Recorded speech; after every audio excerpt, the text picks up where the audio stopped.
애굽을 나온 이스라엘 자손들은 약속의 땅에 들어가기 전까지 40년이라는 시간을 광야에 머물러야 했습니다. 보시는 이 지도에서 가운데 위치하고 있는 아래로 뾰족한 모양의 반도가 시내 반도입니다. 그 왼편에 있는 바다가 출애굽 때 건넜던 홍해, 오늘날의 수에즈만이고, 오른편에 있는 바다가 아카바만입니다. 출애굽한 이스라엘 백성들은 이 시내반도 일대에서 40년이라는 시간을 보낸 후에야 약속의 땅으로 들어갈 수 있었습니다. 약속의 땅으로 들어가게 된 경로는 이 아래쪽 시내반도에서부터 요단강 동편을 통해서 약속의 땅으로 들어가는 그런 경로였습니다. 오늘 본문은 바로 이 요단강 동편과 그리고 서편에서 이스라엘이 정복했던 나라들 그리고 민족들을 정리해주고 있습니다. 이 약속의 땅은 지리적으로 살펴볼 때 북쪽에서 남쪽으로 흘러내리는 요단강을 기준으로 해서 동쪽과 서쪽으로 나뉘게 됩니다. 오늘날에도 이 요단강이 이스라엘과 요르단이라는 두 국가의 국경을 이루고 있습니다. 요단 동편은 모세 시대에, 그리고 요단강 서편은 여호수아 시대에 각각 정복이 되었습니다. 모세 시대에 정복한 요단 동편의 상황이 오늘 본문 1절에서부터 6절까지 나와 있고, 여호수아 시대에 정복했던 요단강 서편의 상황이 7절에서부터 24절까지 나와 있습니다. 먼저 이 지역들을 살펴보도록 하겠습니다. 1절부터 6절까지가 모세가 정복했던 요단강 동편의 상황이라고 금방 말씀을 드렸습니다. 우선 모세는 아모리 족속의 왕이었던 시혼의 영토를 차지하게 되었는데, 그 지역의 경계는 아르논 골짜기에서부터 그곳에 있었던 아로엘이라는 도시에서부터 야복강까지라고 말씀하고 있습니다. 보시는 지도에서 아르논강 골짜기에 위치한 아로엘이라는 곳은 바로 이곳입니다. 그리고 야복강의 위치는 그보다 좀 북쪽에 있는 바로 여기입니다. 그러니까 헤스본 왕 시온이 다스리던 영역을 전체적으로 표시를 해본다면 바로 이 정도 영역으로 표시할 수가 있는 것이죠. 그 다음 모세는 그보다 북쪽으로 나아갔습니다. 그래서 바산 왕 옥이 다스리던 영토를 정복합니다. 바산의 주민들이 거주하던 대표적인 성읍이 아스다롯과 에드레이라고 오늘 본문에서 기록하고 있습니다.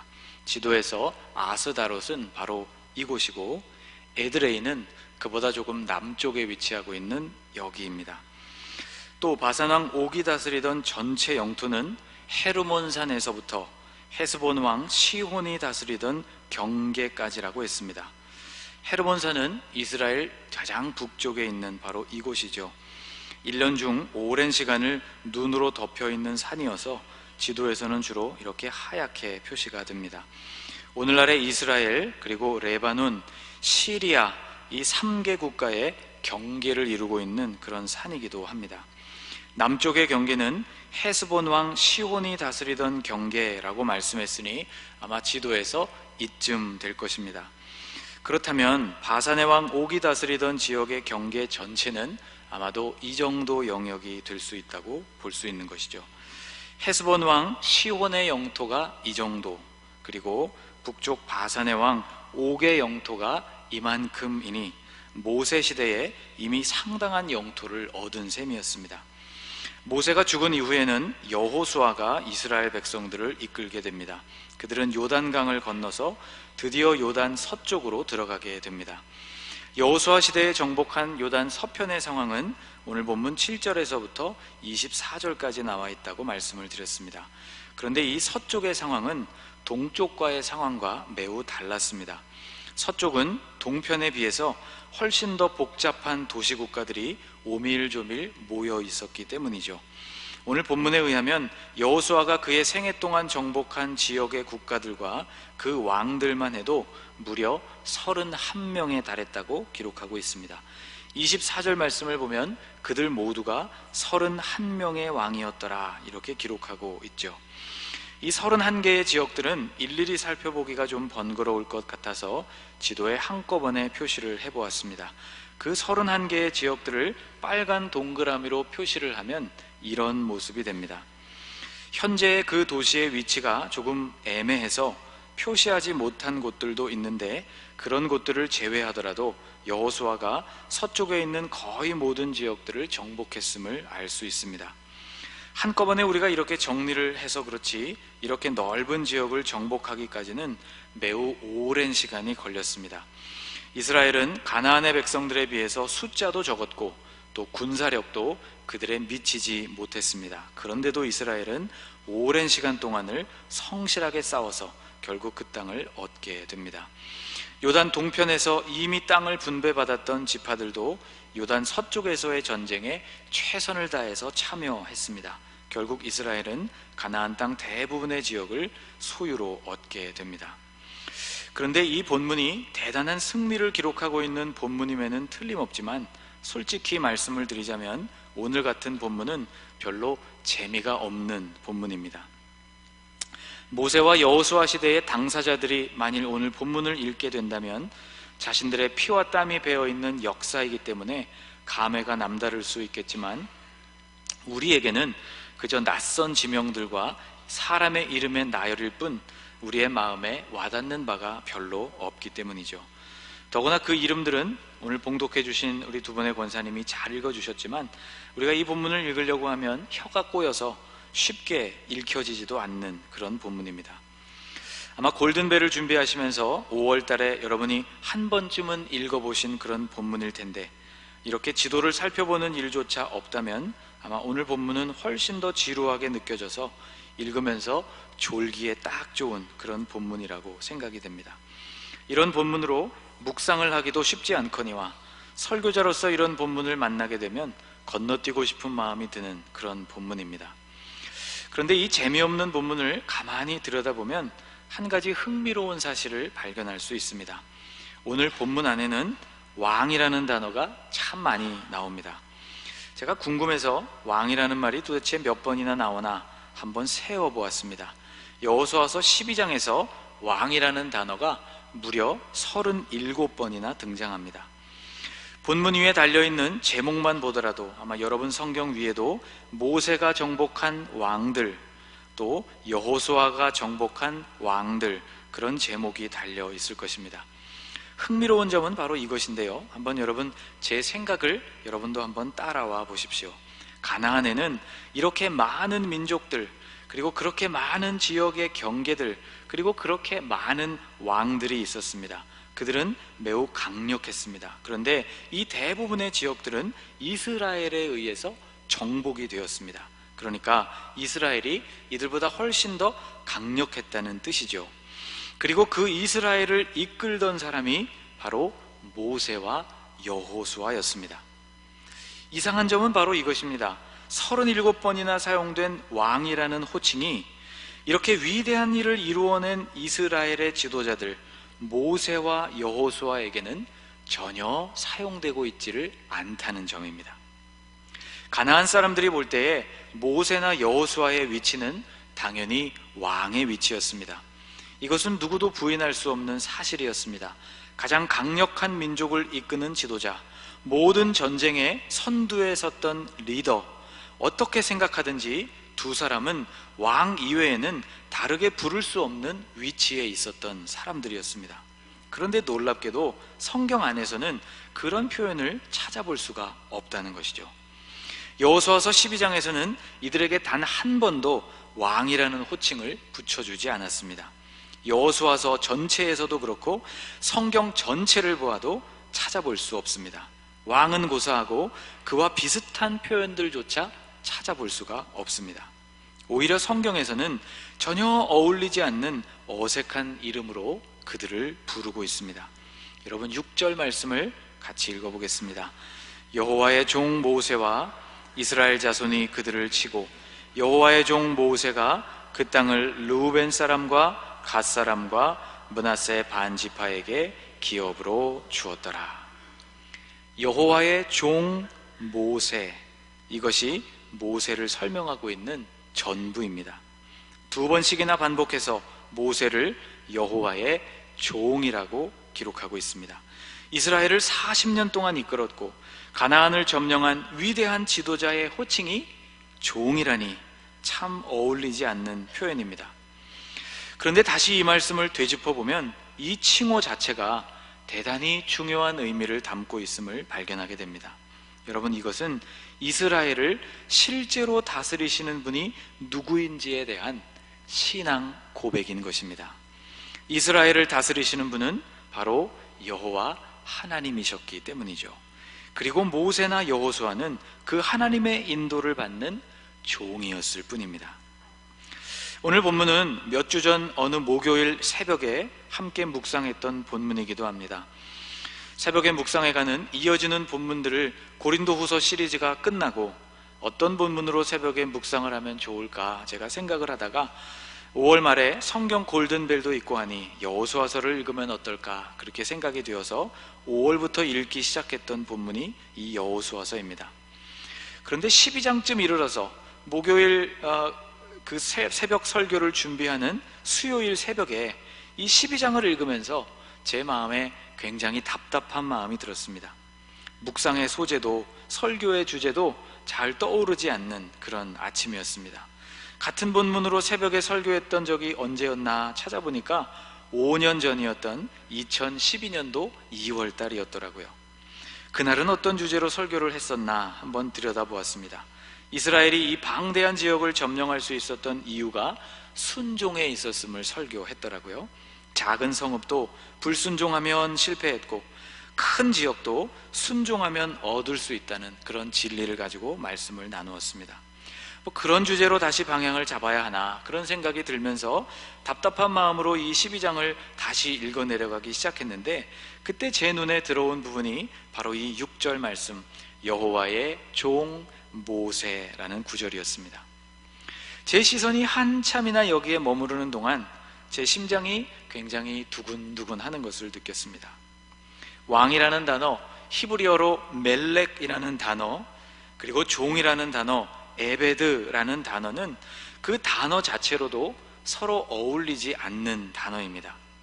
이런 두 단어가 여호수아서 12장 안에 함께 들어있는 것도 참 특이한데 정복당한 사람들이 왕이고 그들을 정복한 사람이 종이었다는 사실이 더욱 역설적으로 보이는 그런 본문이었음을 발견하게 되었습니다. 37번이나 등장하는 왕이라는 이 호칭들 속에서 단 2번 등장하고 있는 종이라는 단어가 그래서 더욱 돋보이는 단어이구나 그런 생각을 해보았습니다. 수많은 나라들과 왕들을 정복한 이스라엘을 이끄는 그 지도자에게 붙여진 칭호가 종이라니 참 인색하기도 하고 야박하게 느껴지기까지 합니다. 그런데 이런 생각이 들었습니다. 어쩌면 여호수아서 12장은 바로 이 점을 우리에게 말해주기 위해서 기록된 것은 아닐까라는 생각이죠. 이렇게 위대한 지역들을 정복했던 모세와 여호수아는 그저 종이었다는 것입니다. 그리고 그 이스라엘을 실제로 이끄시고 다스리시는 분이 여호와 하나님이었음을 분명하게 드러내고 있는 말씀입니다. 생각해보면 바로 이 한 가지 사실을 배우기 위해서 이스라엘은 광야에서 40년을 보내야만 했습니다. 가나안 땅에 정착한 이후에도 마찬가지였죠. 이 한 가지 사실이 그들에게서부터 흔들리게 될 때 나라는 어김없이 위기에 내몰렸습니다. 사사시대의 역사, 통일왕국 시대의 역사, 분열왕국 시대의 역사, 그리고 포로기 시대의 역사 모두가 이것을 우리에게 보여주고 있습니다. 한 사람만 살펴볼까요? 사울이라는 인물은 이스라엘의 초대 왕이었던 사람입니다. 그러나 본질상으로는 하나님의 다스림을 받는 종이었죠. 그런데 하나님의 종으로 겸손히 사역을 시작했던 그가 2년 만에 스스로를 왕의 자리에 올려놓았기 때문에 그는 그때로부터 몰락의 길을 걸었습니다. 나머지 38년 동안의 통치는 본인과 그 나라와 이스라엘 백성들에게 이루 말할 수 없는 고통과 피해를 안겨주었던 시간이었습니다. 그날 새벽 책상에 앉은 채로 제가 이 여호와의 종 모세라는 구절을 묵상하면서 혼자서 얼마나 은혜를 받았는지 모릅니다. 여러분, 여호와의 종 모세라는 이 말이 출애굽 시대와 광야 시대 그리고 정복 시대의 모든 일들을 설명해 주고 있습니다. 이스라엘이 얻은 승리와 영광은 이 모든 구절로 설명이 됩니다. 또 오늘날 내가 누구이고 또 오늘을 어떻게 살아야 하는지에 대해서도 오늘 이 구절이 우리에게 설명해 주고 있습니다. 사랑하는 여러분, 사람이 하나님의 종이 될 때에야 비로소 하나님의 역사가 이루어집니다. 우리는 여호와 하나님의 종입니다. 이 본질 안에 우리가 머물 때 우리는 승리할 수 있고 또 행복할 수 있습니다. 예수님께서는 이런 말씀을 우리에게 들려주셨죠. 이제부터는 너희를 종이라 하지 아니하리니 종은 주인이 하는 것을 알지 못함이라. 너희를 친구라 하였노니 내가 내 아버지께 들은 것을 다 너희에게 알게 하였음이라. 예수님은 우리를 더 이상 종이라 말씀하지 않으시고 친구라고 하겠다고 말씀하셨습니다. 놀랍고 감사한 말씀이죠. 그러나 여러분, 이 말씀은 친구된 우리가 예수님과 맘먹어도 좋다는 그런 의미에서의 친구를 말씀하는 것이 아닙니다. 주님이 우리를 이렇게 존귀하고 소중한 존재로 여겨주신다는 뜻이지, 우리가 그분의 말씀을 따르고 순종해야 하는 존재, 이 사실에는 변함이 없습니다. 베드로전서에서는 우리를 왕같은 제사장이라고 했습니다. 그러나 너희는 택하신 족속이요 왕같은 제사장들이요. 이제 하나님 앞에 직접 설 수 있는 존귀한 존재가 되었다는 말씀입니다. 그러나 이 말씀 역시 교만해지라는 말씀이 아닙니다. 예수 그리스도의 십자가 보혈이 우리를 그렇게 회복시켜 주셨으니 그 덕을 선포하면서 살아가는 존재가 되라는 말씀인 것이죠. 여러분, 우리는 여호와 하나님의 종입니다. 이 본분을 기억할 때 우리는 가장 온전하고 행복한 삶을 살 수 있습니다. 눈치채신 분들도 계시겠지만 6월달 내내 감사를 주제로 설교하고 있습니다. 지난 주일에는 하나님께서 나의 목자 되심을 묵상하면서 우리가 감사한 마음을 가져보았습니다. 지난 주간에는 7일간의 기적을 통해서 매일매일 감사의 제목들을 생각해 보았고요. 오늘 새벽에는 7일간의 기적을 마무리하면서 우리에게 예수 그리스도의 그 이름을 주셨음을 감사했습니다. 그리고 지금 이 시간에는 내가 그분의 종됨을 인하여서 감사하고 싶습니다. 하나님은 우리의 왕이십니다. 그리고 우리는 그분의 종입니다. 그러나 무시당하고 착취만 당하는 그런 종이 아니라 우리를 자녀같이 친구처럼 대해주시는 그런 긍휼의 관계 속에서의 종입니다. 양을 위해서 목숨을 버리는 목자가 그 양을 대하는 것과 같은 사랑의 관계 안에서의 종인 것이죠. 여러분, 감사와 찬송을 주님께 올려드리는 그런 종들이 되실 수 있기를 축복합니다. 그리고 주권자이신 하나님의 인도하심을 따라서 모세와 여호수아처럼 가는 곳마다 승리의 깃발을 흔드실 수 있기를 주님의 이름으로 축복합니다. 기도하겠습니다. 하나님, 모세와 여호수아에게는 여호와의 종이라는 칭호가 주어졌습니다. 가장 귀하고 아름다운 칭호임을 믿습니다. 주님은 우리를 자녀로 또 친구로 삼아주셨지만 하나님과의 관계의 본질에 있어서 우리는 종들임을 고백합니다. 하나님께서 우리의 왕이십니다. 우리는 주님의 종입니다. 종의 본분을 잊고 교만하게 행하면 패배할 것이요, 겸손하게 주님의 말씀을 따라 움직일 때 승리하게 될 것을 믿습니다. 하나님께서 우리의 목자가 되어주시니 감사합니다. 우리에게 생명의 이름 예수의 이름을 주셨음을 감사합니다. 우리의 왕이 되어주심과 우리를 주님의 종 삼아주심을 인하여 감사를 드립니다. 주님, 이 한 주간도 우리가 주님의 주님 되심을 인정하고 우리가 주님의 종임을 인정하며 승리하는 한 주가 되게 하여 주옵소서. 예수님의 이름으로 기도하옵나이다. 아멘.